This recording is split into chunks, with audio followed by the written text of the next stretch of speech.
And joining me now on the show, he's been taking the independent wrestling scene by storm, and now he's taking the weekly wrestling podcast by storm. He's a Cruiserweight Classic participant. He's the current reigning and defending Freelance and Dreamwave Champion. Joining me right now is Prince Mustafa Ali right here on the show. What's up, man? Hey, what's going on? That was a rather flattering introduction. Thank you. Well, for a rather flattering man, as 2016 has been one hell of a year for you, and we're going to kick things off, obviously, with the elephant in the room, and that being the WWE Cruiserweight Classic. There's no secret that you were not an original participant in this illustrious tournament, so take us through the process of how you got added to the tournament, and then the experience in the tournament as well. Well, actually, what had happened was initially I was in the tournament. I was initially part of the original 32. The initial concept came about in January of this year, and it was, I think they were calling it like the Global Cruiserweight Tournament, Yep. or something like that initially. So they had thrown around the idea of doing it back in January, asked about my availability. You know, they were checking on your health and whatnot. So initially it was a green light, and I was in. I didn't find out till about a week prior to the first tapings that I wasn't on the official list, so to speak. I had reached out to them and talked to them. They said, "Oh, some international talent that wasn't available before had become available," and basically I got bumped to the sides as an alternate. So, I mean, obviously it's a huge opportunity. It's not like you're not going to go, but, obviously it was a huge roller coaster ride because, I went down there not knowing if I was even going to get in the ring, Is that a bit of a risk for you? I mean, no. I mean, if you're going down, they're going to see you, you know what I mean? Like, what benefit would have been to me if I just sat on my couch, back in, where I'm from? It doesn't make any sense not to go, If anything, I went there with a bigger chip on my shoulder, because I was like alternate, what's that about? But I understood it, they're trying to get viewership, they're trying to create content for the network, and yeah, I have somewhat of a following, but if you have an international guy that becomes available, you're going to use him, to help you with your defined goals as far as viewership and trying to branch out into these international markets. Correct. And then getting added to the tournament, how did this come about? So I got there, and they didn't tell me who couldn't make it. They just said, "Hey, we need somebody." I figured it out through obviously process of elimination that Zumbi wasn't there, and Zumbi's an awesome talent. Not that I know him personally, but it's wrestling. Everyone talks about everything. So I guess he just decided not to come due to like a big event that he'd rather participate in. I guess he signed a contract with something. So I don't know. I don't know the specifics. I just know he wasn't there. So it was myself and about 6 other alternates there. Another good guy, Mr. 450. He was also an alternate. I'm good friends with him, and some other guys that I haven't had the pleasure of meeting prior to that experience. They had us kind of just running around doing your thing in the ring because the performance center has like 8 rings up, and for whatever reason. I don't know if someone saw something in me or someone pushed for me or what, but they just came up to me and said, "Hey, we're going to have you in the tournament." So that's pretty much how it came about. First round, you, Lince Dorado, going 1-on-1. Take us through this experience. Take us through Full Sail University. Take us through this entire atmosphere.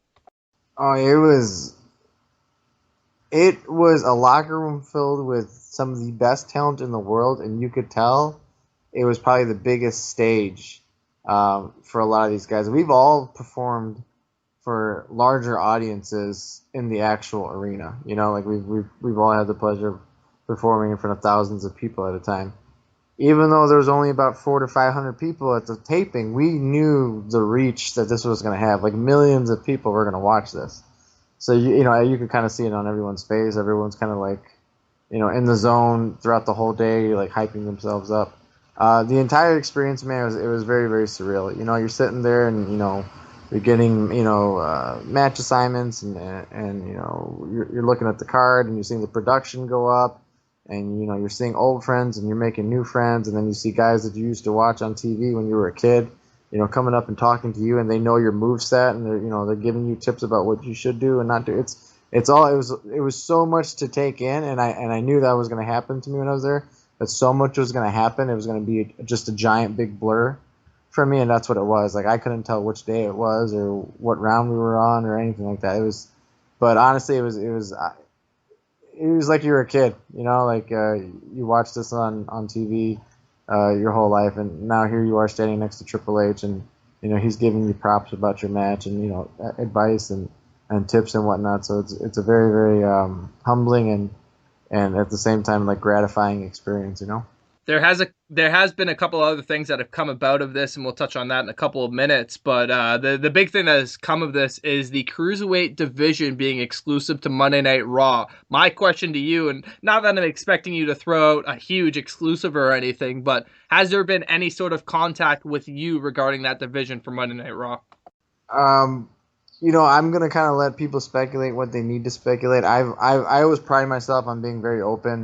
You know, I don't hide too much, and you know, I'm very honest when it comes to what I'm involved with. But when it comes to something specific with business, I like to keep business behind closed doors. I like to tell people, you know, you do enough research. You know, I had my first round match with Lince. You know, obviously I did not advance, but I would just tell you to keep tuned, you know, into WWE Network. You never know when I might pop up again. Specifically next Wednesday, WWE Network NXT. Hint, hint. Specifically, I heard there's a guy that was looking for an opponent, so we'll see. You know what I mean? But as far as you know, any particular talks of that nature, as far as being a cruiserweight on Raw, there's no specific talks. But you know, we have been in contact back and forth since the tapings, and you know, not to toot my own horn, but it's been nothing but positive feedback so far. So we'll see what comes about of it. You know, sometimes everything lines up and it still doesn't happen. You know, and it's just the nature of the business. You know, Very true. it's very very funny because I tell everybody this one story. I said it's always evolving because in September of 2013, I had an official like WWE tryout down in the Performance Center, and the feedback I got was, "Hey, we'd really like to sign you, but due to size, you're not a good fit for what we're looking for right now." And now you fast forward 3 years later, and they're doing the Cruiserweight Classic. You know what I mean? All these guys under 200 pounds. So I tell people, it's ever evolving. They'll want red one day, and then they'll want green the next day. You know, you just have to be able to adapt and be around more specifically, you know, to be successful. The nature of the wrestling beast, it's a crazy one, that's for sure. Yeah. I'm still trying to figure it out. Almost 13 years in, that just tells you something. But I wanted to bring up the tag team match you did with Sean Maluda, TM61 at the Cruiserweight Classic tapings. Just really quickly to touch on it. Is this something that do you have any knowledge that this is going to air on the actual Cruiserweight Classic? Or is this kind of just like a dark match for the fans? No, I don't believe it's going to air because they already started the second round this past Wednesday. And, you know, we were the first match out there. So, you know, not that I have, like, the official word on it, but I highly doubt it'll air. It was more of a dark match to kind of get the crowd up and going and have them getting ready to see some kick-ass wrestling because, obviously, that card was stacked with Cedric and, you know, Ibushi and Gargano and Perkins and whatnot. So I think our job that night was just to, you know, get the crowd into it. But I don't think it's going to air. How was it like teaming with Maluda? You know, I haven't met Maluda prior to the tapings. Super cool guy. You know, I think he's a guy that you can kind of tell he second guessed himself sometimes in the back, but once he's out there, he's firing all cylinders. But very very cool guy. You know, it was fine working with him. It was you know, he had a little different style and I had a little different style. I'm a little bit more fast paced. He's a little bit more into the striking game. So I thought it was a good little combination for both of us. I would like to kind of transition. Actually, before we transition topics, I want to talk about Full Sail University. You mentioned the fact that you had a tryout there with all this involvement with NXT. Obviously, you've had a lot of time. You spent a lot of time down there. So, talk a little about the Performance Center and as it compares to any other professional wrestling training facility. I don't even think there is a comparison. You know, it's the elite center of, you know, training for this type of thing. You know, the gyms that I've been to and the training centers I've been to outside of WWE are, you know, very small and kind of old and, you know, not the best equipment, and you take what you have and you make it work. While the Performance Center, you know, everything there is top notch. They have world class trainers there. They have world class equipment, 8 rings. You know, they got this promo room. They got Just they have like several workouts throughout the day that you can jump in. It's nuts. They have like 2 doctors on site. Just everything you could ever want to better yourself, they have. So not that the guys and gals down at NXT aren't putting in hard work and blood and sacrifice, but man, do they got it made, in that sense that, everything that they need is right there. So there is no comparison. I couldn't tell you there's not even a second, I mean, it is a top-notch facility. When it comes to the independent scene, this is the segue I wanted to make. You're one of the top guys out there right now, holding, like I mentioned at the beginning of the interview, the Dreamwave and Freelance Championships. I'm doing all right. I'm doing all right. As one of those, top guys, as one of the guys that's really prominent with these indies, how much of it, I guess, how is the experience being at the top? How's the experience working your way all the way from the bottom to the top like you have for the past 13 years in this business? It's we were kind of discussing this, in the beginning of the interview with the Cruiserweight Classic. Like, it's not even just the Classic; it's wrestling in general. It's a roller coaster ride. I'll have one night where we have this great match, and I'll feel, like I'm on cloud nine and I'm untouchable. And the next day, I'll get some type of bad news, or some show doesn't want me anymore, or I got rejected to go. You know what I mean? And then you're right back down to to the ground. It's been 13 years of that, like really, really a lot of, a few highs and a lot of lows, but it's to the point, man, where I don't know what else I would have done, or do, I don't have any other hobbies. Like, people love, particular kinds of music or movies, or they have a favorite band. I don't have any of that. I just have wrestling. So, I don't know. It's like you said, I've been doing it for 13 years, so it's kind of taken over who I am as a person. The grind was real though, man. Like when I started out, there wasn't a whole lot of guys to help. And I think that's the one thing that I'm trying to change a little bit. When I was coming up, man, like there was no helping hands. Like, you drove yourself. You said, there's no contacts. Like, every booking I got initially, I was pretty much on my own. It wasn't until like almost 8 years in that I kind of, like, people were reaching out to me and helping me out just a little bit, and hey, maybe you should do this. But being in the position that I'm in now, I tell guys, like, hey, if you need help, come to me. I will show up early to a show. I'll help you out with something. If you need some more bookings, okay, here, call these promoters or email this guy. Like, that's my objective now, because I know how it was coming up initially, and I'm not trying to make the business like super easy for everyone. It's not that. I'm not. I'm still careful as far as who I'm helping out with. But if I can see that you have talent, and I can see, more importantly, that you have drive and determination to do something with this, and you're genuine about it, I'm going to go out of my way to help you. That's something I noticed from your social media feeds more than anything, is you're a really positive dude and you embrace that.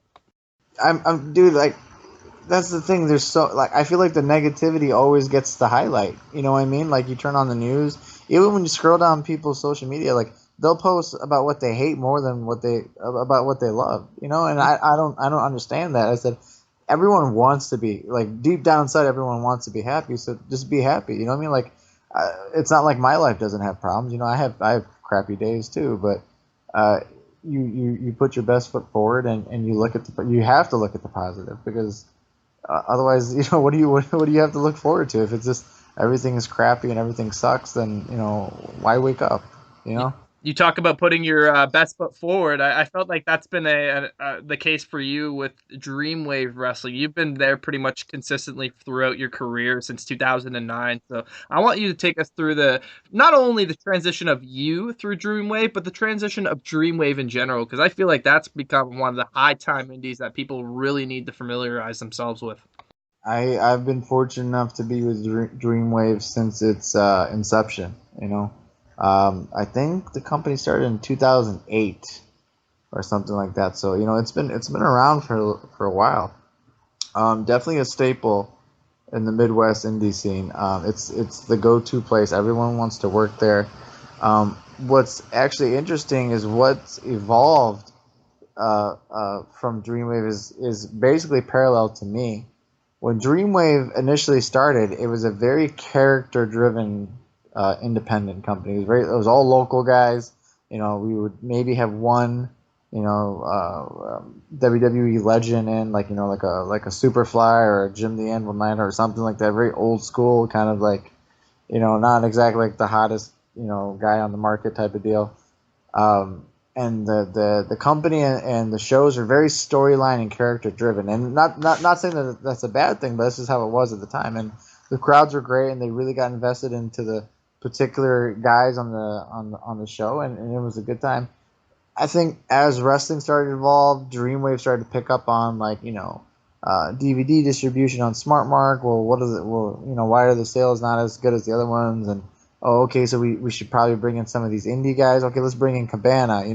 So you could see as Dreamwave goes through the years, it slowly turns from this like specific local, character driven show to kind of like, hey, let's bring in a Leo Rush. Hey, let's bring in a JT Dunn. Let's reach out to Eric Kanan. Let's these well known indie names on the scene right now. Let's bring these in, and it's kind of turned into a who's who of the independent scene now. If you really go up and down the card, they've got so many guys outside of this area now coming in, and it's very very strange for a guy like me that's been there since the beginning because basically all my local friends aren't really there anymore. You know what I mean? I think it's like me and Nick Brubaker are the only local guys that have been there since the beginning.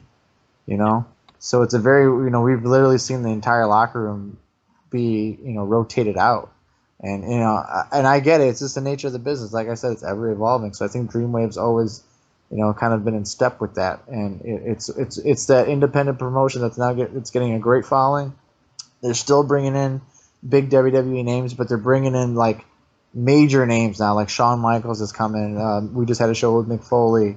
While he was the Raw general manager, folks, like While that's he's a around, pretty big yeah, deal. yeah, and I believe next month Kurt Angle is appearing on the show. Yeah, it's just like stacked. Like we got Angle, Cody Rhodes, Shawn Michaels. Like these guys are all coming in, and I'm saying it like it's not a big deal, but it is. So yeah, Dreamwave's definitely like if it's not the top promotion in the Midwest, it's definitely one of the top. I couldn't agree more. Over the past 4 years or so, we've seen you, like I mentioned, transition, and you were in world title contention back then, but it was this year. It was actually dating back to the April 9th of this year, where you defeated Christian Rose at the anniversary show to capture the Dreamwave title. How was that after all these years of working towards that goal and finally capturing the gold? It was a very very and I can specifically remember that night other for many reasons other than winning the championship there. Like I mentioned, I've been there since day one, and I've gotten very very close to the people at Dreamwave. When I had to take some time off of wrestling due to injuries, they didn't let me sit at home. They said, hey, why don't you come in and help us produce the shows or help us write or something like that. So I was always involved with Dreamwave, and I've been very, like I said, everyone from the sound guy to the main promoter to the guy that handles all the social media stuff to the photographer. I became very very close with all these people. So Dreamwave has a very very very like very very secure and safe spot in my heart. Like I could never do anything to hurt Dreamwave. So, but I was a guy that's been there for an extensive amount of time, and I never really had a run as with any championship. I was always the guy that was kind of like helping out. Like, okay, how can we make this guy? How can we make this guy? Oh, let's bring in this guy. We'll put on a great match, put this guy over, type of deal. So finally, when the idea came about it, like, hey, we really think you need a run. I was kind of it was new to me. I was like, no, that's not what my job is over here. So when I actually won the championship and I was sitting in the ring, it was kind of like a flashback to the first show. When I walked in, I was like, man, it took me like 8 years to get this title, and it was all worth it. So I'm very very proud to be the champion of Dreamwave. I told the promoters, like, if I win this title every single match, you need to bring me like the best guys to work with. It's so funny you say that because hell of a segue into last weekend. It was yourself one-on-one with AR Fox for that championship. Yeah, dude, AR Fox is a freak athlete. Let me tell you.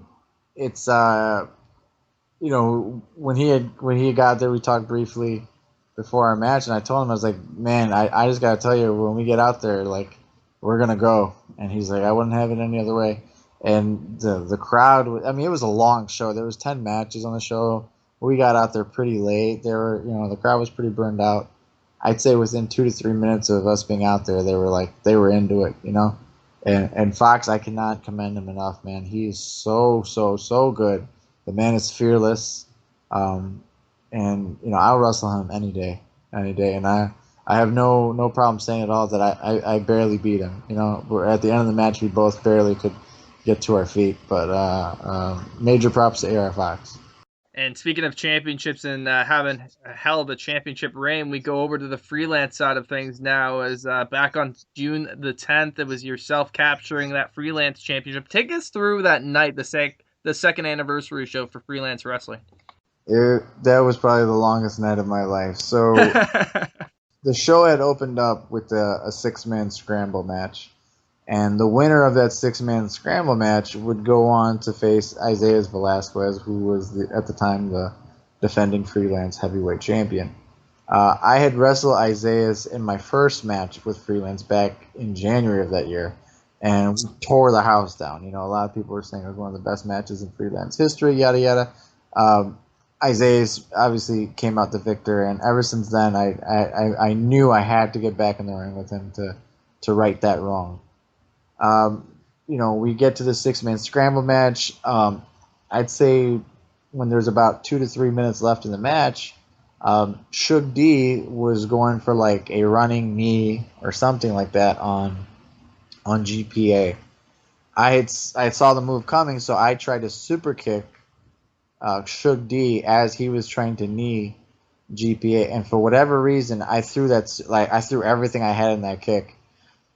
And I hit Shug D so hard that he fell out the ring. But what had happened was I literally pulled my hamstring, like in the worst possible fashion. Really? It instantly reminded me of like 2007 when I had actually teared my hamstring. I had a grade two tear in my hamstring. So I went down like a pile of bricks, and the ref comes over, and I was like, I told him right away, I tore my hamstring. At that time, it was kind of like, well, what do we do? You know what I mean? Like, I was like, well, let me see if I can get on to my feet. So if you go back and you watch that match, I could barely put any weight on that left leg. We end up finishing the match. I somehow end up winning, and now I have to wrestle Isaiah. Within about an hour and a half, I have another match. So instantly, everyone's freaking out backstage, grabbing ice. There's a couple people that are physical trainers that came over to take a look at it, and I mean, it was bad. It was like I wouldn't let people touch it. It was pretty bad. I wouldn't say I was back up on my feet until about 2 matches before the main event, when I actually was able to get back up, and I was like, okay, I can kind of feel my leg now. Like, so we did what we had to do. I just wrapped it up as much as I could and put my game face on, and I went out there. And like I said, it was the longest night of my life, man, because even when I was on offense, it just sucked, because you can't move with that type of injury. And what's really funny about it is, as it happened, as I was sitting in the locker room, kind of contemplating, should I go out there and wrestle Isaiah if I know it's a major hamstring issue? The following week was the first week of tapings for the Cruiserweight Classic. So I had a big gamble in my head. I'm like, if it's torn and I go out there and I mess it up even more, there's no way I'm going to make it. I'm like, I should probably just sit this one out. But something was telling me in the air. It was like, dude, you're going to miss out on something. And I'm so glad I didn't. I'm so glad I'm so glad I had the people around me that, to motivate me. Because a lot of the guys were like, dude, don't go out there. You got the Cruiserweight Classic next week. What are you doing to yourself? But dude, I would not have trained that night for anything. It was very, very special to me. That match was probably one of the best matches I've ever had, and I did it on one leg, and I had a hell of a dance partner in there. So I'm so glad things turned out the way they did. Like I said, the longest night of my life. You mentioned not changing things at all, and it's a good thing you didn't, because the 2 matches you've had as freelance champion really stick out so far. Yourself and Jonathan Gresham, freelance CZW, and then most recently at the Vans Warped Tour, it was yourself against the villain Marty Scurll. Yeah, 2 obviously world class athletes. Everyone knows who those guys are that follow the independent scene. Jonathan was very, very unique. I've never wrestled a guy like him, and I know I do a lot more of the high flying kind of like stunt style, if you'll say. of wrestling. But those who know me, I have a pretty good grapple game. I'm very very comfortable on the mat.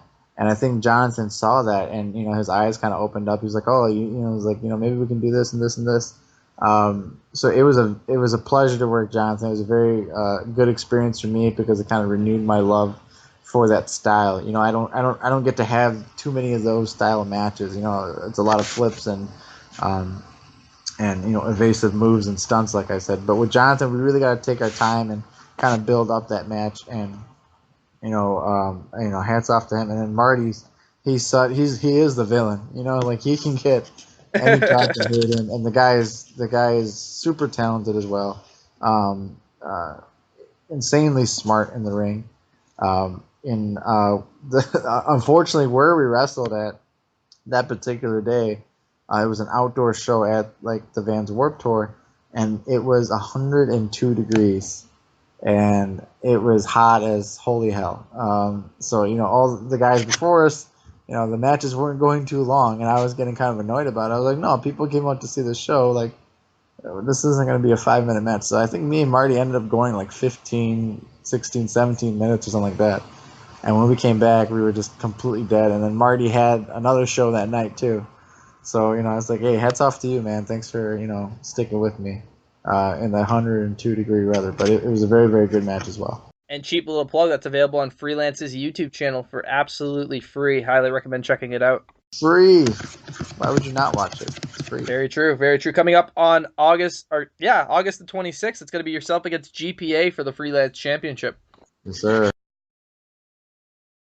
Talk a little bit about that one, man. Yeah, a little hype for this match. So GPA is a guy that's he's pretty well known in the Midwest scene, and he's kind of starting to turn a new leaf and breaking out on his own, as far as kind of staking his claim, so to speak. He was a guy that was always very very quiet in the locker room. He was a fan favorite, and out of nowhere, this year he kind of he just kind of stepped up to the plate and said he's ready for some spotlight and he wants some competition, and it shows. He's been having some pretty good matches. I had talked about that 6-man scramble earlier. GPA was one of the guys that was in that match, and there was a point in the match where I had entered the ring for the first time and he had entered the ring for the first time, and we just locked eyes, and for some reason the Freelance crowd just went nuts because it was two of their favorites in the ring at the same time. So I don't know what the environment or the atmosphere is going to be at this next show on the 26th. I really don't know. I don't know if it's going to be more pro GPA or more pro Ali. And honestly, as much as I love the fans, it doesn't matter.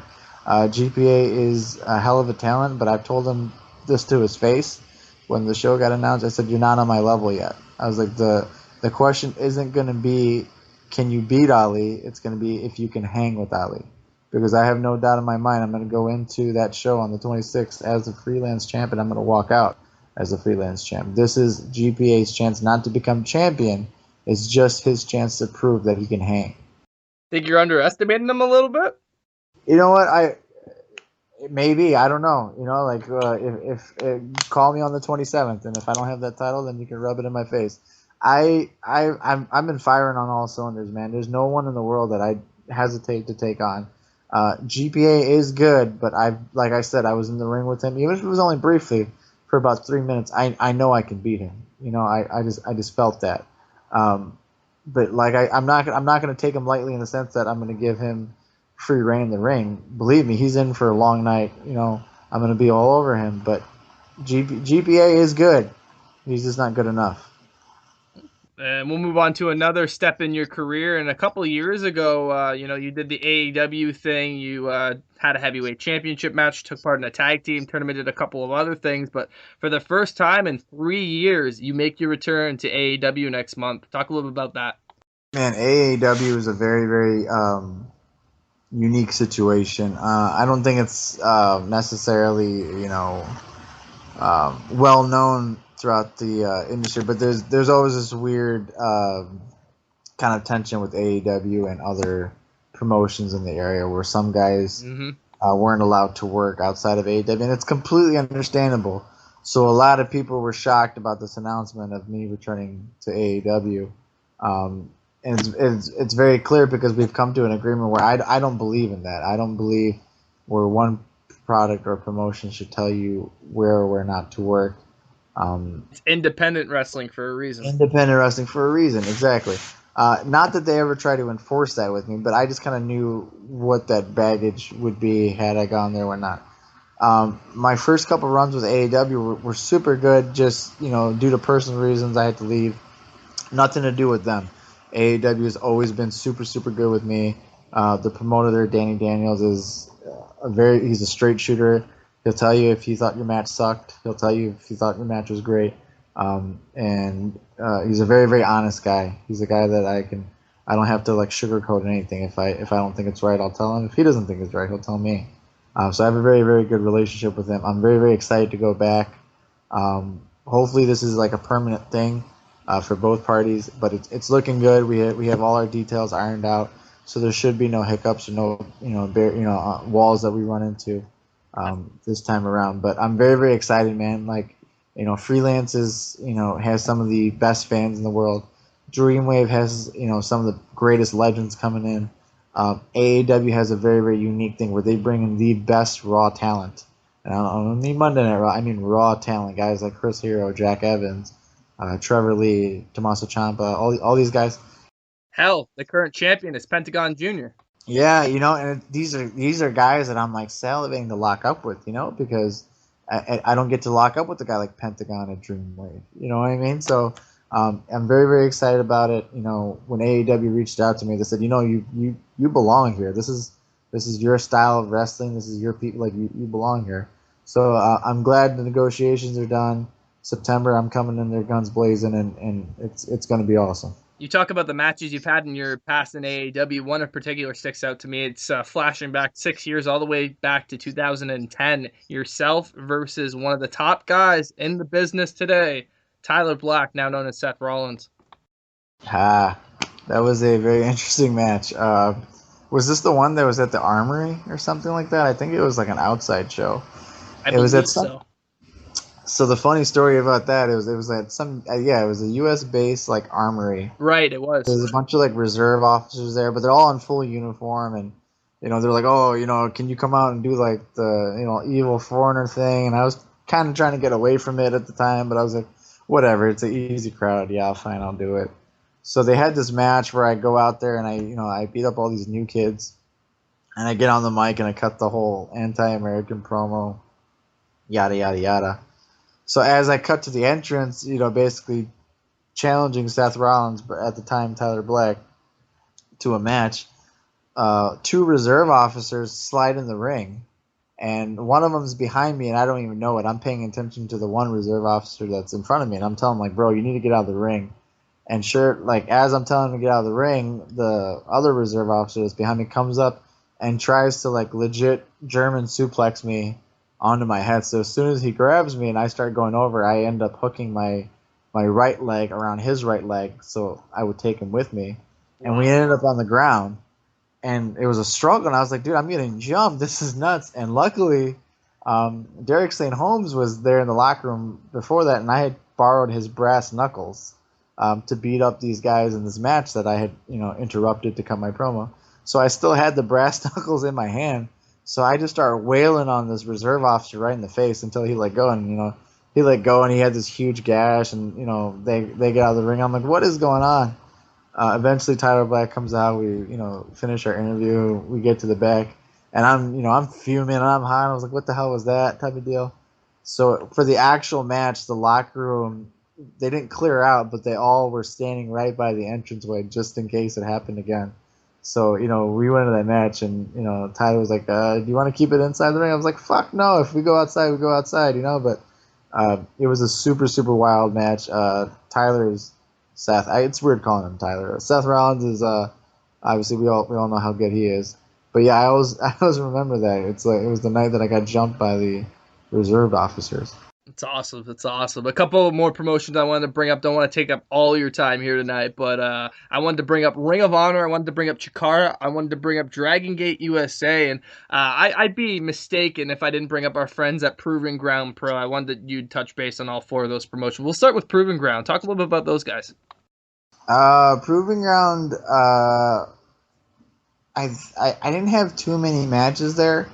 I know I had a really good match with Tadarius Thomas and Michael Elgin. I was actually their heavyweight champion as well. Um, it, that company, it was a good time. It was a locker room where there was a lot of good people in it. Um, I honestly don't recall how or what happened. I don't know if my schedule got a little conflicted with their dates and whatnot, but eventually it came to a point where I couldn't continue working with them, and they went about their business. But no, Proving Ground Pro was very, very good. Um, they have a lot of talent there. I have to be honest with you, I haven't, followed the product, um, intently since after leaving it. Are they still currently like running right now? They are actually. They're doing very well for themselves. That's awesome. Yeah, no, good guys. The group of guys that were running the show behind the scenes were super super cool.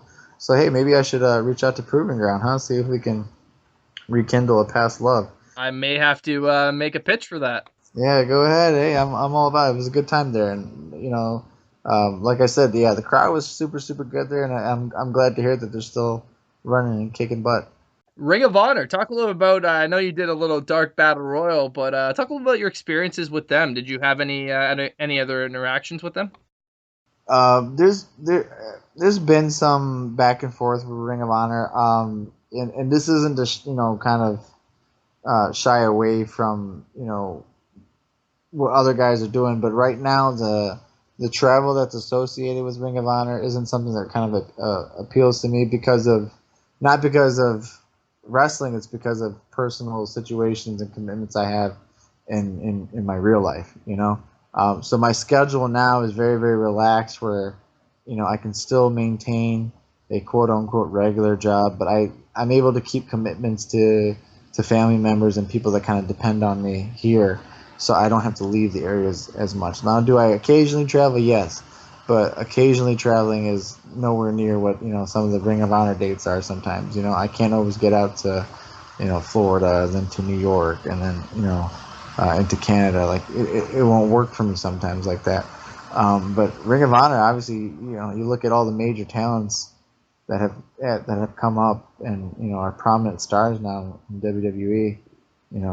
I'd say 80% of the guys had to run in Ring of Honor. Yep. So I would love to do something with them again. Yeah, I just had that one dark match with them, and it was actually very, very funny. I won my dark match over there. Bobby Dempsey, myself, and another gentleman whose name I don't remember were the final three in this battle royal. And for those of you who don't know Bobby Dempsey, he's a very, very, very large man, and he had hit a tilt-a-whirl head scissors on this other individual, and the crowd erupts. They go nuts, and I think the crowd reaction got Bobby so amped up that when he was running full force to clothesline this gentleman over the top rope to eliminate him, and Bobby hit him so hard that he ended up throwing himself unintentionally over the top rope as well, eliminating himself. I had gotten up. I didn't realize that Bobby eliminated himself, and the referee comes and raises my hand, and the genuine reaction on my face of, oh, so yeah, I remember I got to the back, and I think, yeah, like it was like Adam Pearce and like Cabana, and like they're like, dude, that was hilarious. I was like, oh, that's a good start, in Ring of Honor. Like, you win your first match, you don't have to do anything. So yeah, that's a very, very, I don't know. I always get a kick out of that story. That's great. Before the match was made popular on the Cruiserweight Classic in the first round of the Young Lions Cup back in 2009, it was yourself and Lince Dorado.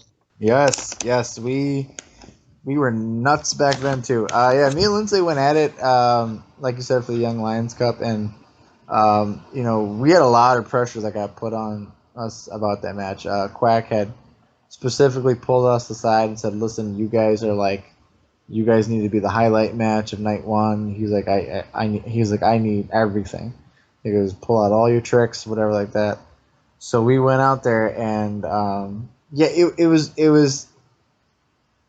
an extended feeling out process for me and Lindsay because there was something that I can't put my finger on, even to this day. But everything came off good, but I knew it could be better. You know what I mean? Like Lince is so good, and I felt like I'm good at the time as well. But there was something that just it was missing. I don't know if it was emotion or a certain pace that we weren't keeping right, but something was off. I got to wrestle Lince again a few years later at Dreamwave, and at that time we kind of clicked. That time in the ring.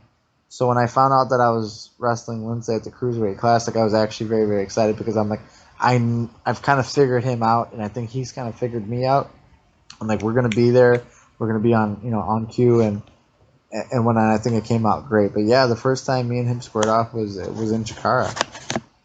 And we'll move on to the Dragon Gate USA thing. I've talked with so many guys and brought up these 8-way frays, these multi-man frays, and you were put into one of these as well back in 2009. Obviously, Dragon Gate USA isn't something that's still going. It's pretty much evolved now. But has there been any sort of association, contact between you and Gabe Sapolsky about being involved?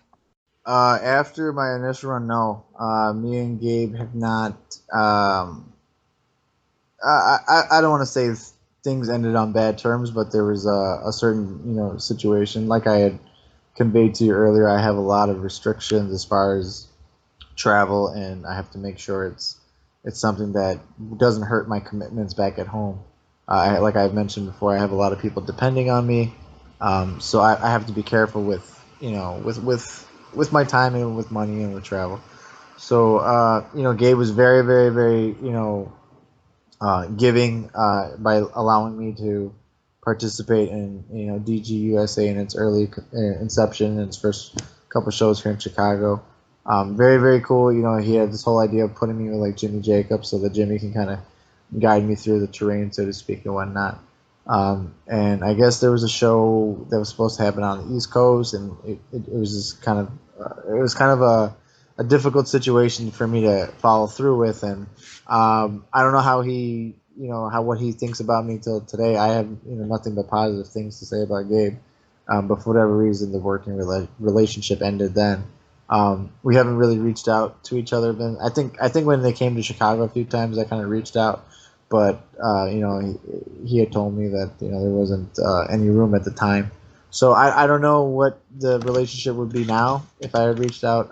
Like I said, I do keep my eye on Evolve, and obviously they're doing something right. They have great shows. They have great talent, and I would definitely love to be out there someday. But at the same time, I have to make sure I'm wanted there as well. So you never know. It's wrestling, so it could be just me overthinking stuff, or it could be exactly what it is, where Gabe doesn't think anything of me. But I don't know. Fair enough. Fair enough. You mentioned the commitments you have at home, and you mentioned some of that stuff. Now, with that said, and I hope you don't mind me asking, is that something you'd be able to commit to, like a WWE schedule, if that happened to be the case? That's kind of like a loaded question for me at the moment because there's, like I said, I've been in contact with them back and forth, so I've kind of they're aware of my personal situations and restrictions and whatnot. So and that's turned into a concern on their end. So like I said, it's kind of a loaded question. Like I don't want to shed too much light into my personal life or a situation like that. But yeah, absolutely would it be? It would be a bit of a conflict, but there's a few things that I propose that might be able to, help that situation out. But we'll see. It's all a big mystery right now. I try not to think too much. If you start worrying so much about the future, you can't really enjoy what's going on right now. So I try to not focus too much about what's going to happen tomorrow. But yeah, we'll see, man. Like I hate to be super like non-transparent here because that's usually how I am. I don't mind answering questions, but I honestly don't know. Hey man, I really appreciate you not putting your business out there. I don't want you to like risk a job or anything No, at the no, risk no, of this no, no. podcast or anything. I hear you. No, it's not that at all. So, with that said, we'll transition into the end of this podcast and me asking you what your goals are in professional wrestling. Because I mean, I know the WWE thing has popped up as of late, but before that, was that something that even popped in your mind at all? I mean, I think that's everyone's goal. You talk to anybody from the UK, the Mexico, the Canada, Brazil, everyone's goal is WWE. You know, when they get into this, I haven't met a guy that didn't start out in this business without the initial goal of making it. You know, some guys say that they become realistic and they realize it's not going to happen. And to me, it's so hard to say what's going to happen. There was a time where WWE only wanted major, you know, football player, you know, well-known Olympic athletes, and now look, they're doing a show called the Cruiserweight Classic, where it's guys all under 6 feet and 205 pounds. You know, like it's how can you pinpoint what it's going to be? You can't. It's ever evolving. But yeah, that was the goal with me. You know, and it still is. Like if I can somehow make it happen where I could wrestle full time for WWE, I'd be there in a second. On a kind of, I don't want to call it a smaller scale because it does mean a lot to me. But another goal of mine is, and it might sound super cheesy to some people that don't get it, but to me the independent scene where I came up, and it means a lot to me. And I had talked about how it was a very it was a struggle to kind of come up in the scene because a lot of guys wouldn't be willing to help you out. I'm looking to change all that. You know, this is my new goal. My new mission is to I want to make this place better than when I found it. So you know, as far as training new guys, bringing guys up to speed, and just reaching out to younger guys and saying, hey, do you want to get on these shows? I can get you on these shows, type of deal. This is my new goal. I don't know how I'm gonna do it, but I know this is what I want to do. I want to make the Chicago independent scene prosperous. You know, I want to make it like a destination for everybody. Everyone's like, oh, if you want to make it, you got to make it out in the Midwest. You know, like that's what I want for the independent scene because there's so many good guys and there's so much good talent and there's so many fans here, but there's just something missing. We have all the pieces of the puzzle, but the glue's not there. I want to be the glue, and I just want to bring it all together and hopefully create something like really, really, really special. That's my my other goal that I have in my mind at the moment. You being at the forefront of both of those promotions, like I mentioned already, the Dreamwaves, the Freelance, is a big start to that. You being back at AAW is another great component to that as well. So really excited for your future, man. Really excited for what you're bringing to the table. And I know you've got this all over Twitter and all over social media. It's not just because you're on the line with me, but truly your Cruiserweight Classic match with Lince Dorado was one of my favorites in the first round. So I hope something comes about. I hope everything works out for you, man. And it was an honor having you on the show. I really appreciate it. If there's anything you want to plug, whether it be upcoming dates I didn't cover or social media, merchandise, you name it, I'm giving you this platform to plug anything you'd like, man. Oh well, one, thank you very, very much for the kind words. It does mean a lot. I'm very, very, very grateful that we got the feedback that we got for that Cruiserweight Classic match. You know, yeah, I think we covered all the dates that I got coming up. Freelance, Dreamwave, and AEW.